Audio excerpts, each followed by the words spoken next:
Hello students, बाजारों को continue करते हैं। कल हमने बाजार की विशेषताएं और एक बाजार पढ़ा था, पूर्ण प्रतियोगी।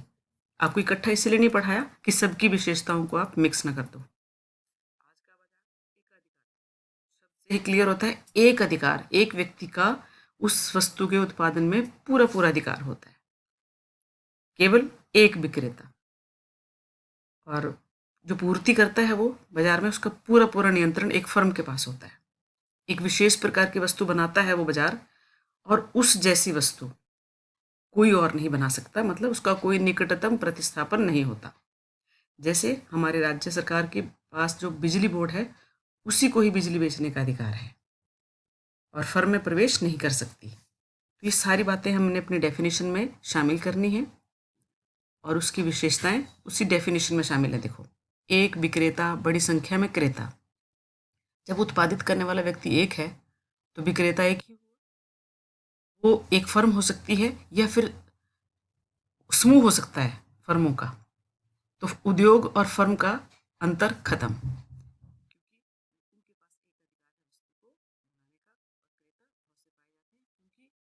क्रेताओं को और कहीं से वो वस्तु प्राप्त नहीं होगी। दूसरा जो डेफिनेशन में था, कोई निकटतम प्रतिस्थापन नहीं, उस जैसी वस्तु बाजार में नहीं पाई जाएगी, क्योंकि वो केवल एक ही उत्पादक द्वारा उत्पादित की जाती है। नई फर्मों के प्रवेश पर प्रतिबंध। कोई भी फर्में प्रवेश नहीं कर सकती, क्योंकि उनको कानूनी प्रतिबंध होते हैं। या तो फिर कच्चे माल पर पूरा पूरा अधिकार उसी फर्म का होता है, या फिर पेटेंट करवाना पड़ता है। लाइसेंसिंग की प्रोसेस बड़ी टफ होती है। स्वतंत्र कीमत उत्पादन नीति। अब जब एक उत्पादक है तो वो अपने आप जो कीमत है उसको निर्धारित कर सकता है और बेच सकता है। ये शब्द, जो कीमत विभेद नाम का शब्द है बच्चों, ये बात आपको एक नंबर के लिए भी आ सकती है कि कीमत विभेद किसे कहते हैं। इसका मतलब है कि एक उत्पादक अपनी वस्तु को भिन्न भिन्न क्रेताओं को अलग अलग कीमत पर बेच सकता है।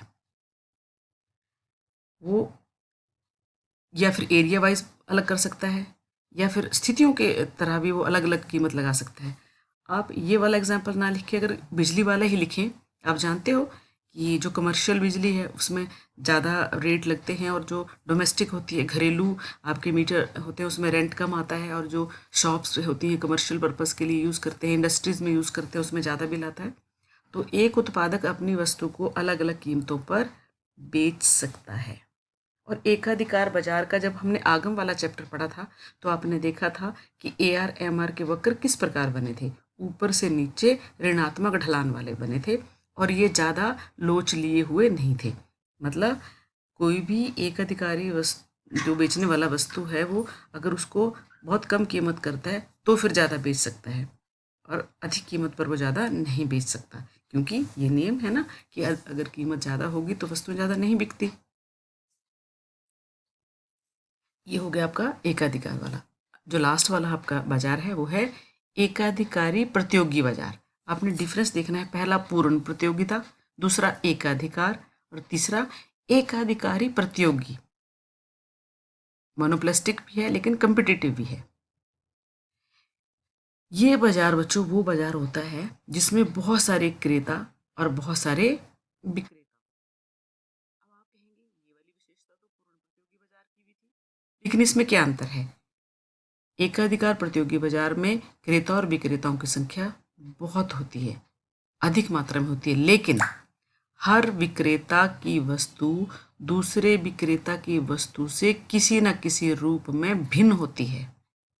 एग्जाम्पल है, देखो आप जानते हैं कि बाजार में जो बाथ सोप है, नहाने वाले साबुन है, उसके कितने सारे प्रकार हैं देखो, लेकिन कोई भी एक साबुन दूसरे प्रकार के साबुन से किसी न किसी रूप में भिन्न होता है। अब देखो, लक्स यूज़ करते हो, पियर्स करते हो, गोदरेज करते हो, सिंथॉल करते हो, तो क्या है, इनकी खुशबू में, इसकी पैकिंग में, इसके कलर में कितना फ़र्क है। अब चाय पत्ती यूज़ करते हो आप घर पे, तो सबके नाम अलग हैं, ब्रांड अलग हैं, पैकिंग अलग है। तो जो वस्तु खरीदने वाला है वो उसमें डिफ्रेंशिएशन कर सकता है।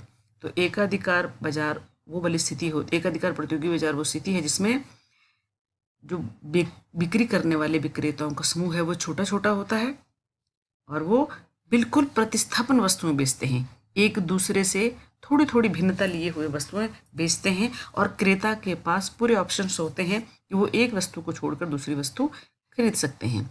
आपने डेफिनेशन में लिखना है कि एकाधिकार प्रतियोगी बाजार की वो स्थिति है जिसमें बहुत सारे क्रेता और विक्रेता होते हैं, परंतु हर विक्रेता की वस्तु दूसरे विक्रेता की वस्तु से किसी न किसी रूप में भिन्न होती है। देखो इसकी विशेषताएं, पहली वही ज़्यादा क्रेता ज़्यादा विक्रेता और सभी अलग अलग वस्तुओं का उत्पादन करते हैं। वस्तु विभेद, वहाँ कीमत विभेद था एकाधिकार की विशेषता, यहाँ है वस्तु विभेद, मतलब हर उत्पादक द्वारा उत्पादित वस्तु दूसरे उत्पादक द्वारा उत्पादित वस्तु से किसी न किसी रूप में भिन्न होती है। और आप इसमें भी एग्जाम्पल लिखेंगे, सोप वाला लिख लेंगे, इजी है। और ये जो कई बार इसके अलग होने का कारण ये होता है कि कोई व्यक्ति जहाँ उत्पादन कर रहा है वहाँ जो उसको कच्चा माल मिल रहा है उसके हिसाब से वो बिक्री करता है, या फिर किसी क्षेत्र में कौन सी वस्तु चाहिए होती है उस तरह वो उत्पादित करता है।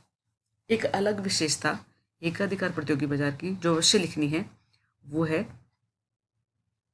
विक्रय लागतों वाली। लेकिन ऊपर वाली बात पढ़ लेते हैं कि फर्में जब भी कभी आ सकती हैं और छोड़ भी सकती हैं। कोई भी फर्में प्रवेश कर सकती हैं इस वस्तु के उत्पादन में या फिर छोड़ सकती हैं। लाभ कमा रही हैं तो उत्पादन करती रहेंगी, अगर हानि होगी तो वो छोड़ सकती हैं। मतलब एकाधिकार बाजार था उसकी तरह इस पर कोई बंधन नहीं है। सबसे बड़ी बात, विक्रय लागतें इसी बाजार की विशेषता है कि जब एक जैसी बहुत सारी वस्तुएं होती हैं तो बेचने वाले को उसके लिए कुछ खास करना पड़ता है। मतलब अपनी वस्तु को बेचने के लिए उसको उसके लिए एडवर्टाइजमेंट करनी पड़ती है, खर्चे करने पड़ते हैं। ये वाली लागतें विक्रय लागतें कहलाती है। जैसे मान लो आप देखते हो टीवी पे देखते हो आप कोई एक सोप के बारे में या क्रीम के बारे में या फिर शैम्पू के बारे में या कंडीशनर के बारे में या परफ्यूम के बारे में आपको कब पता चलता है उसकी विशेषताओं के बारे में? जब आप विज्ञापन देखते हो, एडवर्टाइजमेंट देखते हो। तो एकाधिकार प्रतियोगी बाजार में ये एक्स्ट्रा खर्चा करना पड़ता है कि विक्रय लागतें।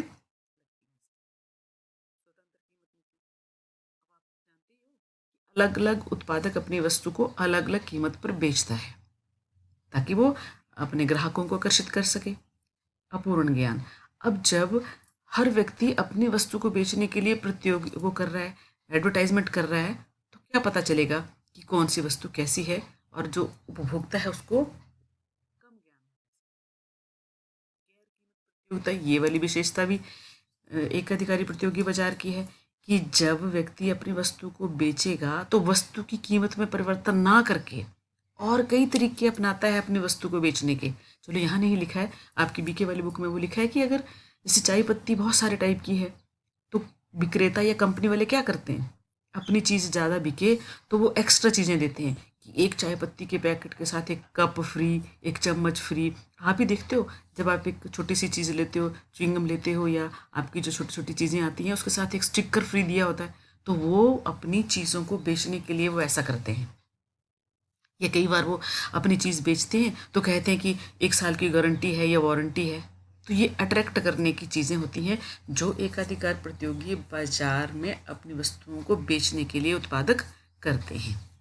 और देखो इसका वक्र कैसा होता है तो ये ऊपर से नीचे की ओर को गिरते हुए ही है ARMR, लेकिन संख्या बहुत है ना बेचने वालों की, तो कीमत कम करके ही वो ज़्यादा वस्तुएं बेच सकते हैं, इसलिए ये अधिक लोच लिए हुए हैं AR और MR वक्र। ये फ़र्क है। तो आपको इन जो बाज़ारों का अंतर भी आ सकता है करने के लिए या फिर अलग अलग भी आते हैं और ज़रूर आता है 4 नंबर का क्वेश्चन। तो इनको पढ़ेंगे भी और लिखेंगे भी, लर्न करने की कोशिश करेंगे, समझने का प्रयास करेंगे। ओके।